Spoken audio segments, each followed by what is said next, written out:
రైతులను ప్రభుత్వం ఇబ్బందులకు గురి చేస్తోందని, లారీల కొరతతో ధాన్యం తరలింపులో జాప్యం జరుగుతుందని పద్మా దేవేందర్ రెడ్డి ఆగ్రహం వ్యక్తం చేశారు. వడ్ల కొనుగోలు కేంద్రాల్లో కాంటాలు సమగ్రంగా నిర్వహించకపోవడంతో వడ్ల కుప్పలు పేరుకుపోతున్నాయని మాజీ డిప్యూటీ స్పీకర్ ఎం పద్మా దేవేందర్ రెడ్డి ఆరోపించారు. రైతులు పండించిన ధాన్యాన్ని వెంటనే కొనుగోలు చేసి రైసు మిల్లులకు తరలించేలా చర్యలు తీసుకోవాలని, లారీల కొరత లేకుండా చూడాలని ప్రభుత్వాన్ని డిమాండ్ చేశారు. నిజాంపేట మండల కేంద్రంలో ఏర్పాటు చేసిన విలేకరుల సమావేశంలో మాట్లాడారు.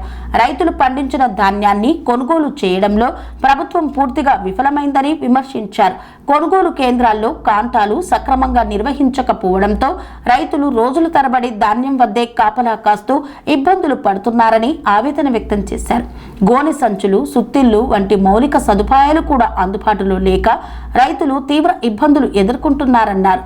కొనుగోలు చేసిన ధాన్యాన్ని రైస్ మిల్లులకు తరలించడంలో కూడా తీవ్ర జాప్యం జరుగుతుందని, దీంతో కేంద్రాల్లో వడ్ల కుప్పలు పేరుకుపోతున్నాయన్నారు. వర్షాలు పడితే రైతులకు తీవ్ర నష్టం వాటిల్లే పరిస్థితి నెలకొందని ఆందోళన వ్యక్తం చేశారు. వడ్ల కొనుగోలు విషయంలో ఎమ్మెల్యేలకు, కలెక్టర్లకు మధ్య సమన్వయం లేకపోవడంతో రైతులు నష్టపోతున్నారని విమర్శించారు. ఏ గ్రామానికి వెళ్ళినా కుప్పలే ఉన్నాయి. వాగ్దానాలు దొరకక, సుద్దిదారాలు లేక, కాంట పెట్టక, రైస్ మిల్లు కాడ దించుకోక, ట్రాక్టర్లలో లారీలలో పోయి ఆ లారీలు కూడా పడిగాపులు కాసే పరిస్థితి రైస్ మిల్ల దగ్గర కనబడతా ఉంది. ఎమ్మెల్యేలు, కలెక్టర్లకు యుద్ధమే జరుగుతూ ఉంది.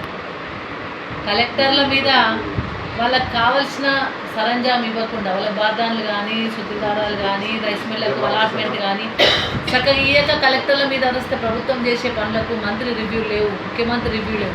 ఇప్పటి వరకు ముఖ్యమంత్రి గారు మరి పంట కొనాలని కలెక్టర్ల మీద భారం వేస్తుంది తప్ప వాళ్ళ శాసనసభ్యులకు, మంత్రులకు అప్పగించలేదు. ఇక్కడ ఏమవుతుందంటే ఏ నియోజకవర్గాన్ని చూసినా రోడ్ల పంట మొత్తం వడ్లే ఉంటున్నాయి. అదేవిధంగా కళ్ళాలలో వడ్లే ఉంటుంది, ట్రాక్టర్ల నిండా వడ్లే ఉంటున్నాయి. రైస్ మిల్లు కాడ పడిగాపులు కాస్తాయి. ఇప్పటి వరకు ఇంకా వడ్లు కొనే పరిస్థితి వచ్చింది. ఒకవేళ వర్షం పడితే, ఇప్పుడు కనుక వర్షాలు పడే అవకాశాలు ఉన్నాయి. వాతావరణ శాఖ హెచ్చరికలు జారీ చేస్తూ ఉంది. ఎండ తీవ్రంగా ఉంటుంది, ఎండ తీవ్రంగా తర్వాత వర్షాలు పడే అవకాశాలు ఉన్నాయి అని చెప్పేసి చెప్తున్న తరుణంలో మొన్నటిదాకా వడగల వర్షం బట్టి పోయిన పంట పోయింది, ఇప్పుడు పోయే పరిస్థితి కనబడుతూ ఉంది. కాబట్టి వెంటనే రివ్యూలు చేసి అవకాశం పంటను వెంటనే కొనాలని, ఎక్కడక్కడ సెంటర్ల దగ్గర పంట నిల్వ లేకుండా లారీలు పంపించాలి. అదేవిధంగా బార్దాలు ఈ మధ్య కాలంగా నేను నిన్న ఇవాళ విన్నది ఏంటంటే వచ్చిన సంచులు కూడా 38 కిలోలే వస్తున్నాయని వస్తుంది. అది విచిత్రమైన సంఘటన. 38 కిలోల బ్యాగ్ వస్తే 42 కిలోలు పెట్టమని ఎట్లా చెప్తారు? ఇంకా మిగతా 4 కిలోలు ఎక్కడ పెట్టాలి? మిగతా చిన్న సంచి వేయాలి దాని మీద. అది ఏం అర్థం కాని పరిస్థితి కనబడుతుంది. సంచుల కొరత ఎందుకు పెట్టినరో, ఆ కొరతలో సంచి సైజ్ ఎందుకు తగ్గించిండ్రో అర్థం కాని పరిస్థితి కనబడతాం. అంటే ప్రభుత్వమే, రాష్ట్ర ప్రభుత్వమే అనుకుంటే 8-9 రోజుల దాకా భగీరథ దొరకడా? 8-9 రోజులు తాత్సారం చేసి తర్వాత నేనప్ప చెప్పినా ఎవరు డ్రామా లేదు, మేమే అరెస్ట్ చేసినామని పోలీసు వాళ్ళు, అది ఏం జరిగిందో తెలియదు. కానీ రెండు కాంగ్రెస్ బీజేపీ ఒకటైన మాత్రం తేలిపోయింది. ఇప్పటికైనా కాంగ్రెస్ బీజేపీ ఒకటే తేలింది కాబట్టి నిజంగా కాంగ్రెస్ వాళ్ళకి చిత్తశుద్ధి ఉంటే మరి బండి సంజయ్ గారిని బర్తరఫ్ చేయమని వాళ్ళు కూడా డిమాండ్ చేయాలి. కాంగ్రెస్ పార్టీ కూడా డిమాండ్ చేయాలి, బండి సంజయ్ గారిని బర్తరఫ్ చేయండి, ఇక్కడ మేము సరైన పద్ధతిలో డీల్ చేయలేకపోతామని. హోంశాఖ ముఖ్యమంత్రి గారి దగ్గరనే ఉంది. మరి హోంశాఖ నుండి సరైన పద్ధతిలో జరగాలంటే, సరైన పద్ధతిలో ఎంక్వైరీ జరగాలంటే మరి బండి సంజయ్ గారు పదవులు ఉండొద్దు, పదవులు ఉంటే ప్రభావితం అవుతాం. కాబట్టి వెంటనే బర్తరఫ్ చేయాలని చెప్పేసి మేము డిమాండ్ చేస్తాం. వాళ్ళు చేయబట్టి మొత్తానికైతే ప్రభుత్వంలో కదలిక వచ్చిందో రాలేదని పోలీసు వాళ్ళు మాత్రం కొంచెం కదలిక తెచ్చిండ్రు. నేను ఒకటే డిమాండ్ చేస్తూ ఉన్నాను, బండి సంజయ్ గారు కనుక పదవిలో ఉంటే మళ్ళీ ప్రభావితం చేసే అవకాశం ఉంటుంది. బండి సంజయ్ గారి ఏదైతే దేశ హోంశాఖ సహాయ హోంశాఖ మంత్రిగా ఉన్నారు కాబట్టి, ఒకవేళ సహాయ హోంశాఖ మంత్రి అంటే పోలీసు వాళ్ళు ప్రభావం అయ్యే అవకాశం ఉంటుంది. ఎందుకంటే హోంశాఖ కాబట్టి, లేదంటే చాలా అధికారులను కూడా ప్రభావితం చేసే అధికారం ఉంటుంది, పోలీసులు భయపడే అధికారం ఉంటుంది, అవకాశం ఉంటుంది. కాబట్టి వెంటనే మోడీ గారికి రిక్వెస్ట్ చేస్తూ ఉన్నాం, వెంటనే బండి సంజయ్ గారిని ఆ పదవి నుండి బర్తరఫ్ చేసి సరైన రీతిలో కేసును పర్యవేక్షించాలి. సరైన రీతిలో కేసు యొక్క మరి పూర్వాపరాలు బయటకు తీయాలి, ఎంక్వైరీ సరిగా జరగాలి, అతన్ని ఉండాలి.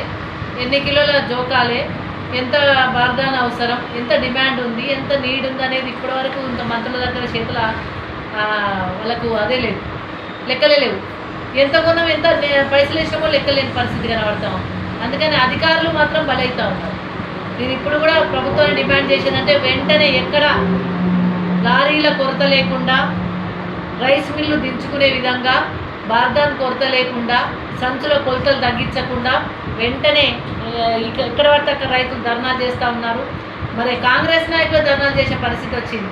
అంటే రైతుల పక్షాన్ని నిలవడానికి మరి అందరూ కూడా సమాయత్తమైన తరుణంలో కాంగ్రెస్ పార్టీ ప్రభుత్వం మాత్రం దిగొస్తలేదు, పంట కొంటలేదు. ఇప్పటికైనా కేసీఆర్ హయాంలో ఒక్కరోజు కూడా ఇట్లా జరగలేదు. ప్రతి పంటను కొన్నాం, పైసలు వేసినాం.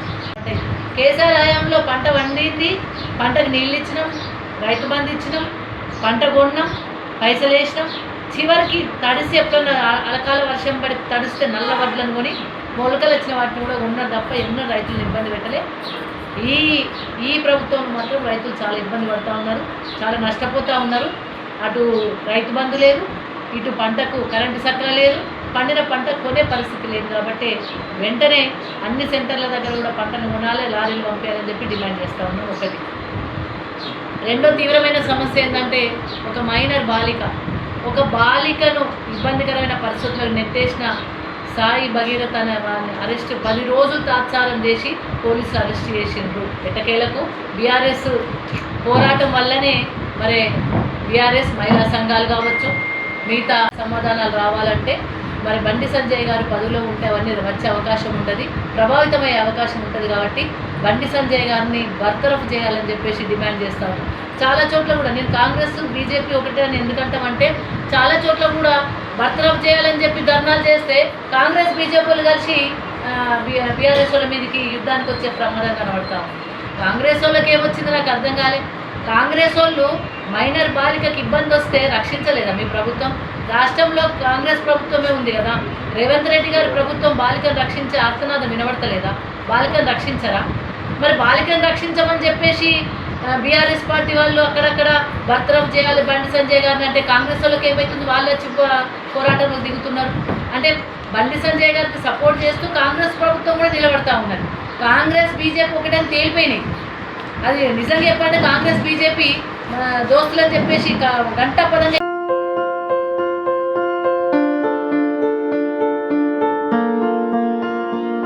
సంస్కృతి, సంప్రదాయం, ప్రేమ, ఆప్యాయత, రాజసం ఉట్టిపడే వేడుకలకు అనువైన ప్రదేశం MLN కన్వెన్షన్ హాల్. కని విని ఎరుగని రీతిలో జరిగే మీ ఇంటి కళ్యాణ వైభోగానికి అందమైన కళ్యాణ వేదిక MLN convention hall. MLN convention hall ప్రత్యేకతలు: సువిశాలమైన wedding halls, centralize AC banquet hall మరియు విశాలమైన డైనింగ్ హాల్, వధువరుల కోసం ప్రత్యేక AC మరియు నాన్ AC గదులు, నక్షత్రాల వెలుగులో పచ్చని పచ్చికపై పార్టీల కోసం అనువైన గార్డెన్. MLN కన్వెన్షన్ లో CCTV పర్యవేక్షణతో పూర్తి భద్రత. 2000 వాహనాలు పార్కు చేసేందుకు సువిశాల పార్కింగ్ సౌకర్యం. మీ ఇంట జరిగే అన్ని శుభకార్యాలకు, పెళ్లి, reception, engagement, birthdays, get together, corporate events, ఏ ఇతర శుభకార్యాలకైనా అందమైన వేదిక MLN కన్వెన్షన్ హాల్. బుకింగ్ కోసం సంప్రదించండి 7550438888 మరియు 7550428888. మా అడ్రస్ చీర్యాల లక్ష్మీ నరసింహస్వామి దేవాలయం ప్రక్కన, near outer ring road, Keesara junction, Cheeryal గ్రామం, మేడ్చల్ జిల్లా.